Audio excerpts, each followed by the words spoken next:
The world's largest technology companies are gathering in Cape Town to showcase their offerings. World smart device developer Honor is among the biggest investors. Business anchor Tumisang Ndlovu spoke to Communications Minister Solly Malatsi about the gathering.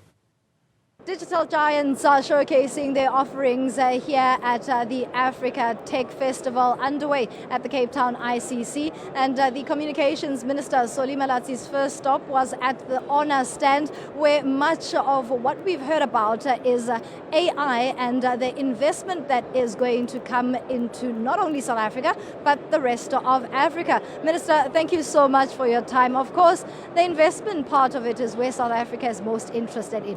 What is your department looking to gain from an event of this nature? Look, what we are hoping to gain from an event of this magnitude is to attract more investments into South Africa. I think we are doing a lot of great work, particularly on the policy perspective, to position South Africa as the hub for data center investment, as an environment where the ease of doing business is far more smoother for digital investments to come into our space.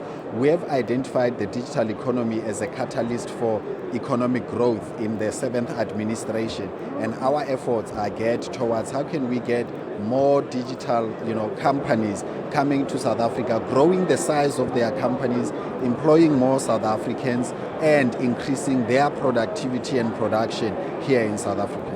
Now, those foreign role players that you speak of, they are here, they are en masse in this room. We must speak about the issue around equality in South Africa and making sure that there is no restriction, especially for those who are in underprivileged communities, that part of this investment actually deals with the inequality in that space. How does that become tackled? Absolutely. I mean, technology becomes useful when it restores people's dignity. And the one way of restoring people's dignity is making it affordable so that every South African, regardless of economic status, regardless of background, and regardless of where they are based, can have, the means to afford it. And that is why we place a lot of emphasis on the affordability of digital infrastructure, the affordability of the means to communicate, such as data, so that poverty does not become an obstacle for people to be active in the digital economy. We already know, right, based on research that the private sector does and academia does, that a 10% increase in mobile broadband connectivity can lead to a 1.3 to 1.5 increase in the gross domestic product of the country. And that becomes very essential in encouraging more people to do online entrepreneurial activities, to transact online, and to also embrace e-learning.